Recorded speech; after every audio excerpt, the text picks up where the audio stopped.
어느 추운 겨울날 부산 자갈치 시장에 이상한 일이 벌어지기 시작했습니다.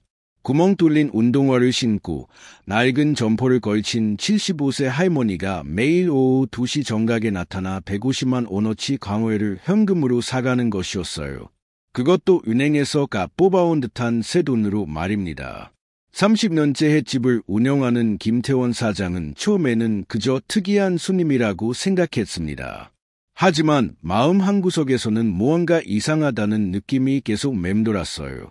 태원 사장은 어린 시절 어머니가 늘 하시던 말씀을 떠올렸습니다. 세상에는 눈에 보이는 것보다 깊은 사연을 가진 사람들이 많단다. 함부로 판단하지 마라. 하지만 이번 경우는 정말 이해할 수 없었습니다. 첫날, 할머니가 떠난 후 태원 사장은 아내에게 전화를 걸었어요. 여보, 오늘 정말 이상한 일이 있었어. 할머니 한 분이 120만 원어치 회를 사가셨는데 차림새를 보면 가난해 보이시거든. 그런데 돈은 새 돈으로만 가지고 계시고 아내는 전화 너머로 걱정스러운 목소리로 대답했어요. 혹시 누가 할머니를 이용하는 건 아닐까? 요즘 노인분들 상대로 사기치는 일이 많다던데. 그날 밤 태원 사장은 잠을 이루지 못했습니다. 할머니의 구부정한 어깨와 떨리는 손이 자꾸만 눈앞에 어른거렸어요. 그 할머니는 그렇게 많은 돈을 가지고 있으면서도 그런 초라한 옷차림을 하고 있었을까요? 그리고 그토록 많은 회를 사간 것일까요? 하루, 이틀, 사흘이 지나도 할머니는 똑같은 시간에 나타나 똑같은 주문을 했어요. 마치 누군가와 중요한 약속을 지키는 사람처럼 단 몇 분도 틀리지 않는 정확한 시간에 말이에요. 할머니는 해를 기다리는 동안 항상 같은 자리에 앉아 꼼짝도 하지 않았습니다. 그 모습을 보면서 태원 사장은 자신의 어머니를 생각했어요. 태원 사장의 어머니도 80세가 넘으셨는데 치매 초기 증상으로 가끔 같은 행동을 반복하곤 했습니다. 혹시 이 할머니도 그런 것은 아닐까 하는 생각이 들었어요. 하지만 할머니의 눈빛은 흐리지 않았습니다. 오히려 무언가 간절한 목적이 있는 사람의 눈빛이었어요.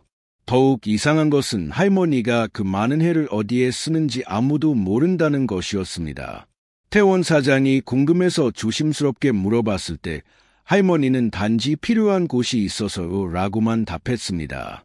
그 말투에는 더 이상 묻지 말라는 단호함이 있었어요. 사흘째 되는 날, 태원 사장의 젊은 직원 민준이가 말했습니다. 사장님, 저 할머니 정말 이상하지 않아요? 120만 원이면 저희 집 한 달 식비인데 매일 그렇게 쓰시다니. 민준이는 22살의 청년으로 대학 등록금을 벌기 위해 아르바이트를 하고 있었어요. 그에게 120만 원은 정말 큰 돈이었습니다. 태원 사장은 민준이의 말을 들으며 자신의 젊은 시절을 떠올렸어요. 30년 전 이 가게를 처음 시작했을 때의 일들이 생각났습니다. 그때도 이해할 수 없는 손님들이 가끔 있었어요. 어떤 이는 새벽에 와서 회를 사가며 눈물을 흘렸고 어떤 이는 아무 말 없이 거액을 내고 사라졌습니다. 나중에 알고 보니 그들에게는 각각 깊은 사연이 있었어요. 넷째 날, 할머니가 평소보다 조금 늦게 왔습니다. 2시 5분쯤이었어요. 할머니의 얼굴에는 다급함이 역력했습니다. 죄송해요. 오늘 조금 늦었네요. 평소처럼 준비해 주세요. 할머니의 목소리에는 평소에 없던 불안함이 묻어 있었어요. 태원 사장이 할머니를 몰래 따라가 보니 할머니는 달동네 판잣집에 살고 있었어요. 그 오르막길을 올라가며 태원 사장은 자신의 어린 시절을 떠올렸습니다. 그도 한때 이런 달동네에서 살았었거든요. 그때의 기억이 선명하게 되살아났어요. 겨울이면 벽틈으로 들어오는 찬바람, 여름이면 더위를 피할 곳 없는 비좁은 방. 하지만 할머니의 집에는 어울리지 않게 업소용 냉장고 2대가 놓여 있었습니다. 태원 사장은 깜짝 놀랐어요. 그 냉장고 한 대 가격이면 이 판잣집을 몇 채는 살 수 있을 정도였으니까요. 더 놀라운 건 그 냉장고가 매일 비어 있다가 할머니가 사온 음식으로만 채워진다는 것이었어요. 이후 할머니들과 이야기를 나눠본 결과 더욱 신기한 사실들이 드러났습니다. 한 할머니가 말씀하시길 정순이 할머니가 3개월 전부터 갑자기 달라지셨어요. 그전까지는 새벽부터 밤늦게까지 폐지를 주우러 다니셨는데 어느 날부터 그런 일을 그만두시더라고. 또 다른 이웃이 덧붙였습니다. 그리고 가끔 검은 양복 입은 사람들이 할머니 집에 와요. 뭔가 서류 같은 걸 들고 와서 할머니와 이야기를 나누고 가더라고. 이 말을 들은 태원 사장은 더욱 불안해졌어요. 혹시 할머니가 무슨 위험한 일에 연루된 것은 아닐까요? 하루에 300만 원, 20날이면 6천만 원 폐지를 줍던 기초생활수급자가 이런 거액을 쓴다는 게 말이 될까요? 태원 사장은 밤마다 이 생각으로 잠을 이루지 못했습니다. 아내도 걱정이 되어 당신도 그 일에 연루될 수 있어. 경찰에 신고하는 게 좋겠어 라고 했어요. 시장 상인들은 점점 의심하기 시작했고 결국 경찰에 신고하기로 결심했습니다. 정육점을 운영하는 병국이 형도, 과일가게의 이씨 아저씨도, 반찬가게의 김씨 아주머니도 모두 같은 생각이었어요. 이상한 일이 너무 많았거든요. 시장 통장님은 오랜 경험을 바탕으로 말씀하셨습니다. 30년간 이 시장을 지켜봤지만 이런 경우는 처음이야. 혹시라도 우리 시장이 범죄에 이용되는 건 아닌지 확인해 봐야 해. 통장님의 말에는 시장을 지키려는 책임감이 가득했어요. 하지만 진실은 누구도 예상하지 못했던 것이었습니다. 경찰이 할머니의 집을 조사하던 중 발견한 통장에는 33억 원이 넘는 돈이 들어있었어요. 로또 1등 당첨금이었습니다. 준호, 순경이 통장을 보고 놀라 말을 잃었을 때 태원 사장은 어떤 기분이었는지 말로 표현할 수 없었어요. 33억이라는 숫자가 눈앞에서 아른거렸습니다. 그런데 할머니는 왜 이 거금을 숨기며 매일 그렇게 많은 음식을 사간 것일까요? 병원에 입원한 할머니를 만나러 갔을 때 비로소 모든 것이 밝혀졌습니다. 할머니의 이름은 정순이. 2년 전 교통사고로 하나뿐인 아들 민수를 잃은 어머니였습니다. 할머니가 이야기를 시작할 때 병실 안에 모든 사람들이 숨을 죽였어요. 할머니의 목소리는 떨렸지만 그 안에는 깊은 사랑이 담겨 있었습니다. 민수는 제가 41에 얻은 소중한 아들이었어요. 할머니의 첫마디였습니다. 늦둥이라 더욱 애지중지했죠. 민수 아버지는 아이가 5살 때 세상을 떠나서 저 혼자 키웠어요. 할머니는 잠시 말을 멈추고 깊은 한숨을 내쉬었습니다. 민수가 어렸을 때부터 저는 항상 미안했어요. 다른 아이들은 아버지가 있는데 우리 민수만 없어서. 그래서 아버지 몫까지 해주려고 더 열심히 일했어요. 새벽부터 밤늦게까지 일해도 생활이 빠듯했지만 민수는 한 번도 불평하지 않았어요. 할머니는 민수의 어린 시절 이야기를 들려주었습니다. 민수가 초등학교 때였어요. 다른 아이들은 아버지와 함께 놀이공원에 가는데 민수는 그런 걸 부러워하지 않았어요. 대신 저와 함께 시장 구경하는 걸 좋아했죠. 특히 수산시장을 좋아했어요. 그날의 기억이 선명했습니다. 어느 날 민수가 수산시장에서 큰 광어를 보고 눈이 반짝였어요. 엄마, 저 물고기 정말 크다. 언젠가 내가 돈 벌어서 엄마랑 저런 큰 생선으로 해 먹자. 그때 민수가 6살이었어요. 할머니의 눈에 눈물이 맺혔습니다. 그 후로 민수는 자랄 때마다 그 약속을 기억했어요. 중학교 때도, 고등학교 때도 엄마, 내가 어른이 되면 철월급으로 광어에 사드릴게라고 했죠. 민수는 성실한 청년으로 자랐습니다. 대학은 경제적 이유로 가지 못했지만 작은 회사에서 사무직으로 일했어요. 민수는 항상 저를 걱정했어요. 제가 폐지 줍는 걸 보면서 엄마, 조금만 기다려요. 내가 좋은 대로 이직해서 엄마 편하게 해드릴게라고 했죠. 2년 전 봄날이었습니다. 41세에 얻은 애아들 민수는 32살의 청년이 되어 있었어요. 키가 크고 마른 체격에 언제나 수줍은 미소를 짓는 착한 아들이었습니다. 민수가 갑자기 회사를 그만둔다고 했을 때 저는 깜짝 놀랐어요. 애냐고 물어보니까 공사장 일을 시작한다고 하더라고. 할머니는 그때의 대화를 생생하게 기억했습니다. 엄마, 사무실 일은 월급이 적어서 엄마 편하게 해드리려면 시간이 너무 오래 걸려요. 공사장에서 일하면 돈을 더 많이 벌 수 있어요. 민수의 말을 듣고 할머니는 반대했어요. 위험한 일인데 그런 곳에서 일하려고 하니 하지만 민수는 고집을 꺾지 않았습니다. 엄마, 제가 이제 30이 넘었어요. 언제까지 엄마가 폐지 줍는 걸 볼 수는 없잖아요. 제발 저를 믿어주세요. 민수의 간절한 부탁에 할머니는 결국 허락했어요. 하지만 마음은 편하지 않았죠. 그날도 민수는 새벽 5시에 일어나 출근 준비를 했습니다. 한 달 전부터 시작한 공사장 일 때문이었죠. 원래 다니던 사무실을 그만두고 공사장으로 옮긴 이유는 단 하나였습니다. 돈을 더 많이 벌기 위해서였어요.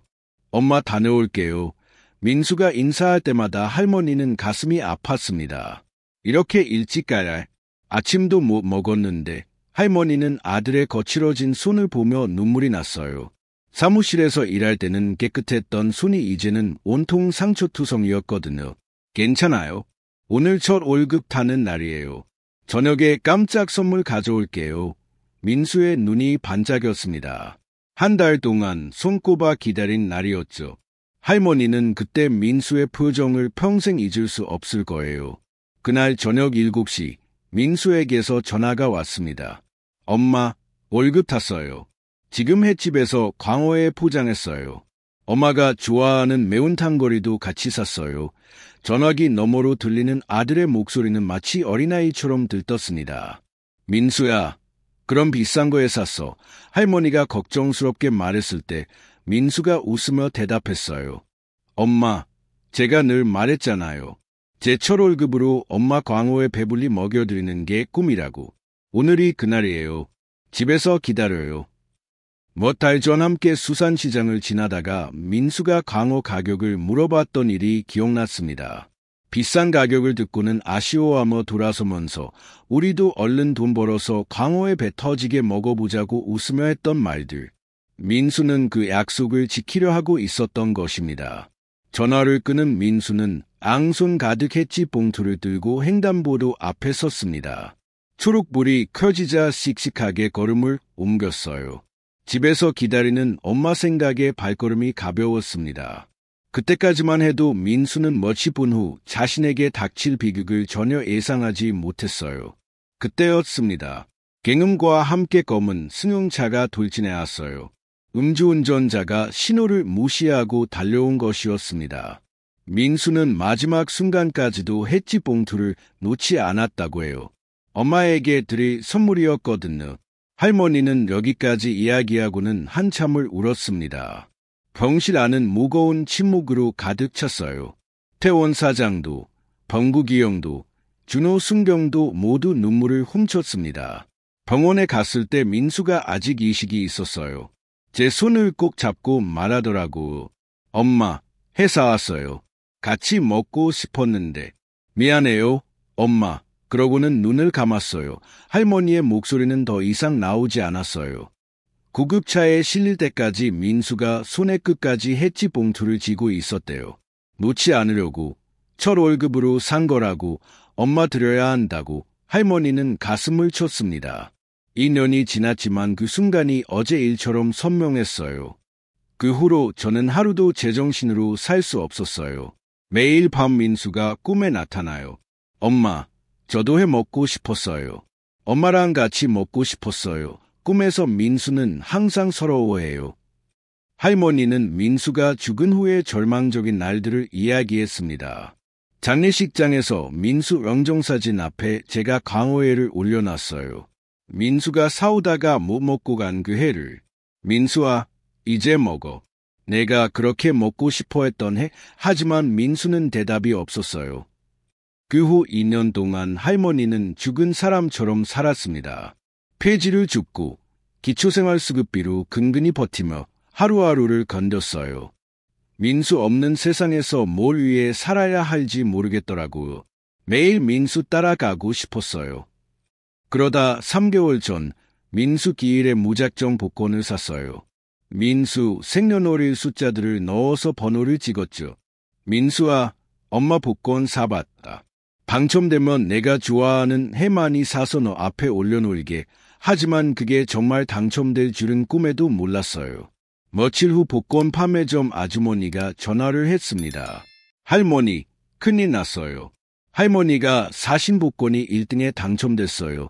할머니는 처음에 믿을 수 없었어요. 무슨 소리예요? 제가 복권에 당첨되다니. 하지만 그것은 현실이었습니다.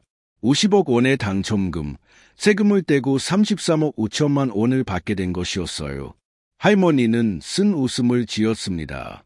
50억이라는 돈이 생겼는데 정작 그 돈을 주고 싶은 사람은 이 세상에 없고, 이게 무슨 잔인한 운명의 장난인지. 민수가 살아있었다면 이 돈으로 얼마나 좋은 집에서 살 수 있었을까요? 맛있는 음식도 많이 해주고, 좋은 옷도 사주고. 하지만 이제 와서 이런 돈이 무슨 소용이겠어요? 그때 할머니에게 또 다른 충격이 찾아왔습니다. 병원에서 검사를 받았는데 췌장암 말기라는 진단을 받은 것이었어요. 의사 선생님이 그러시더라고. 재간이 너무 나빠져서 길어야 1년이라고. 오히려 다행이라고 생각했어요. 곧 민수 곁에 갈 수 있으니까. 하지만 할머니는 그 전에 해야 할 일이 있다고 생각했어요. 민수가 그렇게나 먹고 싶어 했는데 결국 못 먹고 간 것을 다른 사람들한테라도 베풀고 가야겠다고 생각했어요. 할머니는 인터넷을 검색해서 시내 노숙자 보호소와 독거노인 복지시설들을 찾았습니다. 민수가 못 먹은 그 광어회를 제가 대신 나눠주면 민수도 기뻐할 거라고 생각했어요. 그래서 매일 시장에서 음식을 사서 보호소에 전달하기 시작한 것이었습니다. 처음에는 광어회만 보냈는데 보호소에서 다른 반찬이나 과일도 있으면 좋겠다고 하더라고요. 그래서 점점 더 많은 종류의 음식을 사게 됐어요. 보호소에서 설치해준 업소용 냉장고도 그런 이유였습니다. 매일 오후 4시에 보호소 직원들이 와서 가져가거든요. 그 많은 양을 보관하려면 큰 냉장고가 필요했어요. 모든 퍼즐이 맞춰지는 순간이었습니다. 태원 사장은 가슴이 뜨거워지는 걸 느꼈어요. 할머니가 범죄자가 아니라 천사 같은 일을 하고 있었던 거예요. 할머니는 마지막으로 2년 전 장례식장에서의 일을 떠올렸습니다. 민수의 렁정사진 앞에 놓인 싱싱한 광어회. 아들이 철월급으로 사온 마지막 선물을 기억하며 순이 할머니가 새벽 시장에서 사다가 올려놓은 음식이었습니다. 민수아, 어서 먹어. 내가 먹고 싶어 했던 해 마지막으로 배부르게 먹고 가. 그때 할머니는 렁정사진 속 민수에게 말했었어요. 민수가 공사장에서 땀 흘리며 일하던 모습이 떠올랐습니다. 부르튼 손으로 월급 봉투를 꼭 쥐고 횟집으로 달려갔을 아들의 모습이 선명하게 그려졌어요. 민수아, 거기서 기다려. 엄마도 남은 시간 열심히 살다가 곧 따라갈게. 내가 못다 이룬 그 꿈을 엄마가 대신 이뤄주고 갈게. 할머니가 현실로 돌아와 말했습니다. 이 돈 다 쓸 때까지는 죽을 수 없어요. 민수가 원했던 걸 제가 대신 이뤄주고 가야죠. 그때 가서 민수에게, 민수야, 엄마가 내 뜻대로 했어. 내가 먹고 싶어 했던 것들 똑같이 못 먹는 다른 사람들에게 다 먹여주고 왔어라고 말하고 싶어요. 준호 순경이 부끄러운 듯 고개를 숙였습니다. 할머니, 죄송합니다. 저희가 오해를... 할머니가 손을 들어 말렸어요. 아니에요. 당연히 일심할 만했죠. 제가 이상하게 행동했으니까. 할머니는 힘겹게 미소를 지었습니다. 제발 제가 이 일 마칠 때까지만 조금만 더 살게 해주세요. 민수가 못다 이룬 꿈을 대신 이루고 가게. 그 말에 병실하는 눈물바다가 되었습니다. 41에 얻은 귀한 아들이 어머니를 위해 공사장에서 땀 흘려 번 철월급으로 산 광어회. 그 해를 들고 오다 세상을 떠난 아들. 그리고 아들의 못다 이룬 꿈을 대신 이루려는 어머니의 마지막 소원이 모두의 가슴을 찢어놓았습니다. 병실을 나온 태원 사장과 병국, 준호 순경은 한동안 말을 잇지 못했습니다. 복도 창밖으로 보이는 햇살이 유난히 밝게 느껴졌어요. 마치 세상이 다르게 보이는 것 같았습니다. 우리가 정말 큰 오해를 했네요. 준호 순경이 먼저 입을 열었습니다. 그의 목소리에는 깊은 후회가 묻어났어요. 범죄자로 의심했던 할머니가 사실은 천사 같은 일을 하고 있었다니 부끄러움이 밀려왔습니다. 지금이라도 뭔가 도와드려야 하지 않을까요? 병국이 눈가를 훔치며 말했습니다. 태원 사장도 같은 생각이었어요. 하지만 어떻게 도와드려야 할지 막막했습니다. 세 사람이 병원 로비에 도착했을 때 태원 사장의 휴대폰이 울렸습니다. 시장 통장님이었어요. 태원 씨, 어떻게 됐어? 할머니가 정말 범죄에 연루된 거야. 태원 사장은 깊은 한숨을 내쉬며 대답했습니다. 아니에요. 통장님, 우리가 완전히 오해했어요. 지금 시장으로 가서 직접 설명드릴게요. 1시간 후 자갈치 시장의 작은 회의실에는 상인들이 모여 있었습니다. 통장님을 비롯해 이씨 아저씨, 김씨 아주머니, 그리고 평소 할머니를 알고 지내던 상인들이 모두 모였어요. 태원 사장은 병원에서 들은 이야기를 처음부터 끝까지 전했습니다. 로또 1등이라고 김씨 아주머니가 놀라서 되물었습니다. 태원 사장이 고개를 끄덕였어요. 네, 50억에 당첨되셨는데 아들이 없어서 쓸 사람이 없다고. 태원 사장은 민수의 이야기를 이어갔습니다. 공사장에서 땀 흘려 번철 월급으로 광어회를 사오다가 교통사고로 세상을 떠난 아들, 그리고 췌장암 말기 선고를 받은 할머니가 남은 시간 동안 아들의 뜻을 이어가고 있다는 사실까지. 회의실은 조용해졌습니다.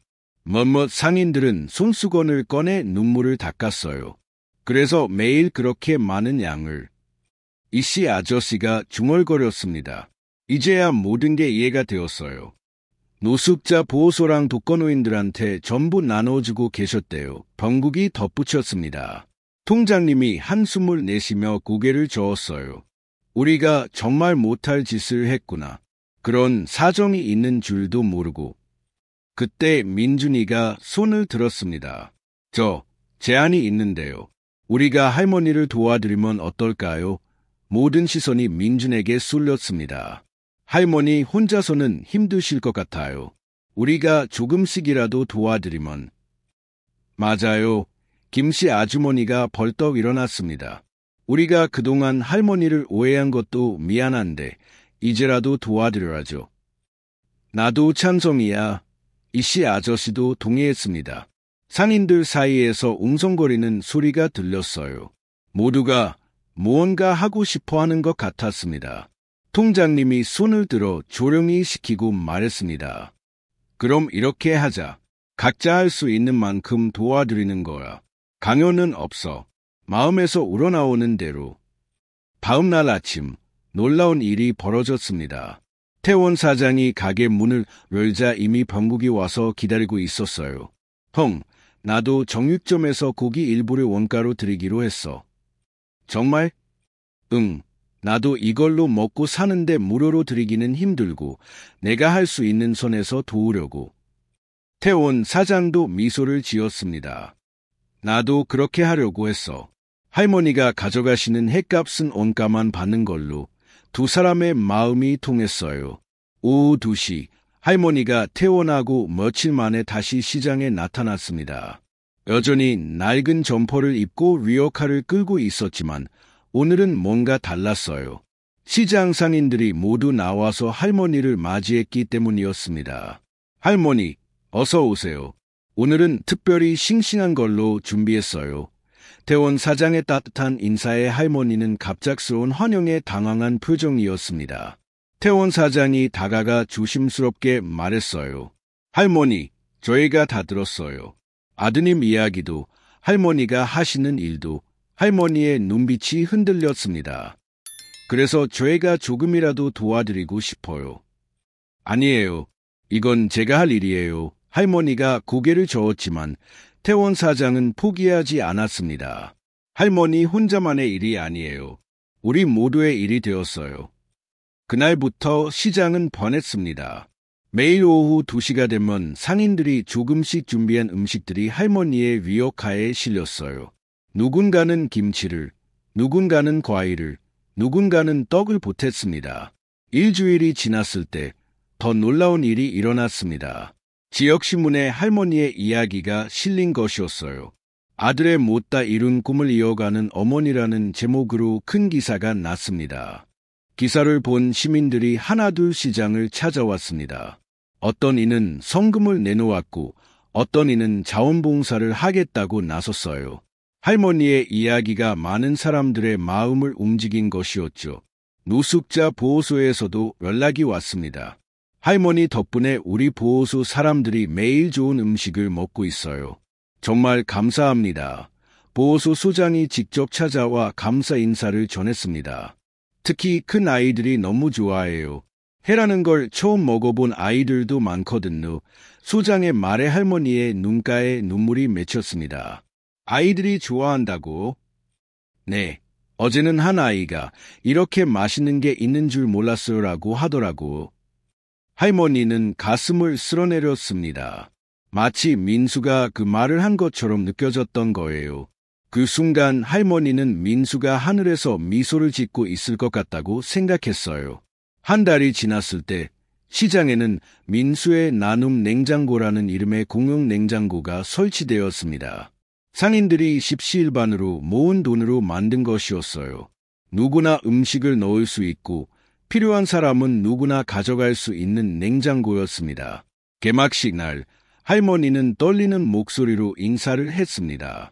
민수가 살아있었다면 이런 모습을 보고 정말 기뻐했을 거예요. 감사합니다. 정말 감사합니다. 그날 할머니의 얼굴에는 처음으로 진짜 웃음이 떠올랐어요. 그날 저녁 태원 사장은 가게를 정리하며 생각했습니다. 처음에는 의심으로 시작했지만 결국 모두가 하나가 되어 선한 일을 하게 되었다고. 민수가 못다 이룬 꿈이 이렇게 많은 사람들의 마음을 움직였다고. 병국이 다가와 말했습니다. 형, 오늘 할머니 표정 봤어. 정말 행복해 보이셨어. 그러게 처음으로 웃으시는 걸 봤어. 두 사람은 창밖을 바라봤습니다. 저녁 노을이 시장을 붉게 물들고 있었어요. 어디선가 민수가 웃으며 지켜보고 있을 것 같았습니다. 그때 민준이가 뛰어왔습니다. 사장님, 방금 시청에서 연락 왔는데요. 할머니께 표창장을 수여하고 싶대요. 정말? 네. 그리고 할머니 이야기가 방송에도 나간대요. 태원 사장은 미소를 지었습니다. 한 어머니의 사랑이 이렇게 큰 파장을 일으킬 줄 누가 알았을까요? 하지만 무엇보다 중요한 건 할머니가 이제 혼자가 아니라는 것이었습니다. 온 마을이 할머니와 함께하고 있었으니까요. 민수의 꿈을 함께 이루어가고 있었으니까요. 6개월이 지났습니다. 자갈치 시장의 겨울은 유난히 따뜻했어요.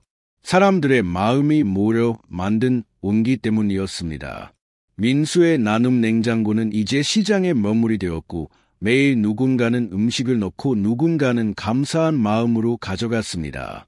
오늘도 오후 2시 순이 할머니가 리어카를 끌고 시장에 나타났습니다. 하지만 예전과는 많이 달라진 모습이었어요. 혼자가 아니었습니다.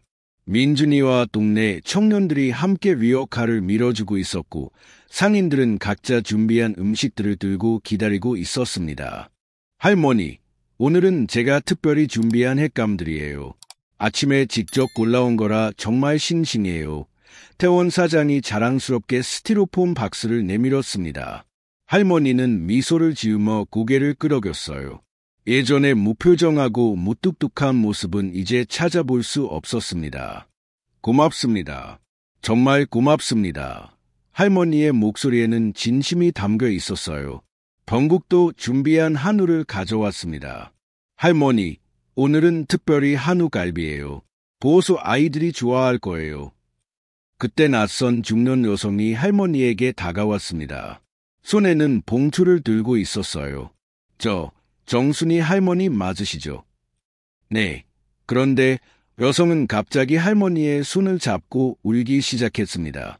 할머니, 저 보호소에서 밥 먹는 김영숙이에요. 할머니 덕분에 제가 살았어요. 할머니가 놀라서 여성을 바라봤습니다. 여성은 눈물을 닦으며 말을 이었어요. 남편이 사업 실패로 자살하고 저도 따라 죽으려고 했어요. 그런데 보호소에서 먹은 할머니가 주신 광어회가 너무 맛있더라고. 보호소에서 그렇게 귀한 음식을 먹을 수 있을 거라고는 생각도 못했거든요. 이렇게 맛있는 걸 두고 내가 애 죽나 생각했죠. 그게 제 인생에서 먹어본 가장 따뜻한 밥이었어요. 여성은 봉투를 할머니에게 건넸습니다. 이제 제가 일자리를 구했어요. 많지 않지만 이것도 보호소에 기부해 주세요. 할머니는 봉투를 받으며 여성을 꼭 안았습니다. 두 사람은 한참을 울었어요. 지켜보던 상인들도 코끝이 찡해졌습니다. 일주일 후 시청에서 표창장 수여식이 있었습니다. 할머니는 처음으로 새 옷을 입었어요. 시장 상인들이 선물한 단정한 한복이었습니다. 무대에 오른 할머니는 떨리는 목소리로 수상소감을 말했습니다. 저는 그저 아들이 못다 이룬 꿈을 대신했을 뿐이에요. 우리 민수가 하늘에서 기뻐할 것 같아서. 객석에 앉은 상인들은 모두 눈물을 훔쳤습니다. 태원 사장은 할머니의 모습을 보며 생각했어요. 처음 만났을 때의 수상하고 애심스러웠던 그 할머니가 이제는 모두의 어머니가 되었다고. 한 달 후 지역방송 촬영팀이 시장을 찾아왔습니다. 한국의 아름다운 사람들이라는 프로그램이었어요. 할머니는 카메라 앞에서 담담하게 이야기했습니다. 민수가 공사장에서 번철 월급으로 사온 광어회를 못 먹고 갔어요. 그래서 저는 매일 그 회를 사요. 민수가 못 먹은 걸 다른 사람들이 먹을 수 있게.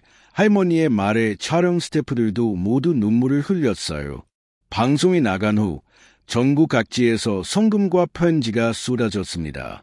어떤 이는 할머니 덕분에 효도의 의미를 다시 생각하게 됐다고 했고, 어떤 이는 저도 나눔을 실천하겠다고 약속했어요. 그러던 어느 날 할머니가 쓰러졌습니다. 췌장암이 악화된 것이었어요. 병원에 입원한 할머니를 매일 상인들이 돌아가며 간병했습니다. 태원 사장과 병국은 밤을 새워가며 할머니 곁을 지켰어요. 할머니, 아직 가시면 안 돼요. 할 일이 많이 남았잖아요. 민준이가 할머니의 손을 잡고 울먹였습니다. 할머니는 힘없이 웃으며 말했어요. 이제 충분해요. 민수도 많이 기뻐했고 좋은 사람들도 많이 만났고. 그때 병실 문이 열리며 수십 명의 사람들이 들어왔습니다. 노숙자 보호소 사람들이었어요. 그들은 각자 작은 선물을 들고 있었습니다.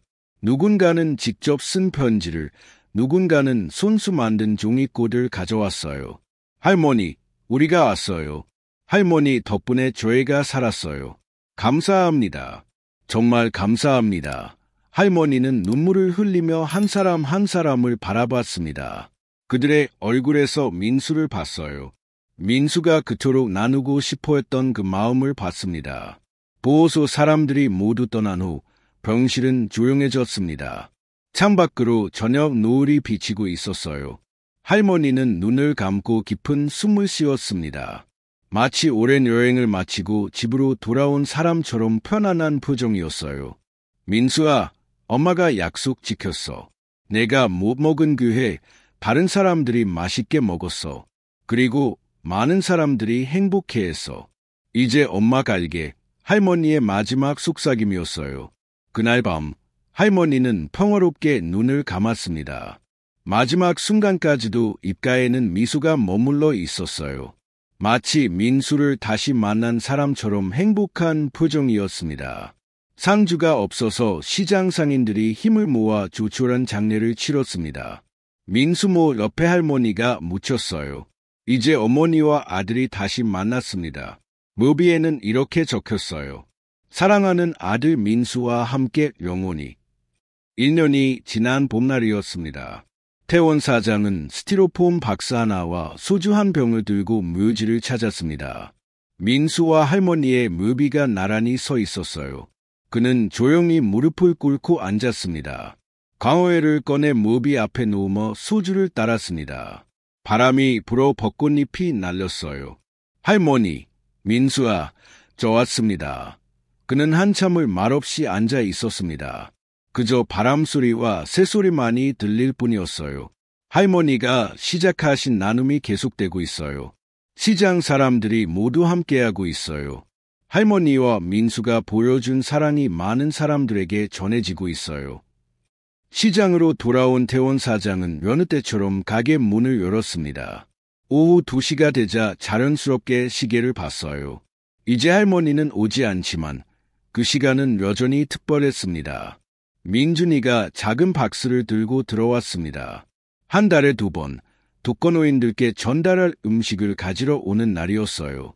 전국의 정육점에서도 김씨 아주머니의 반찬 가게에서도 조금씩 보탰습니다. 거창하지 않은 각자가 할 수 있는 만큼의 나눔이었어요.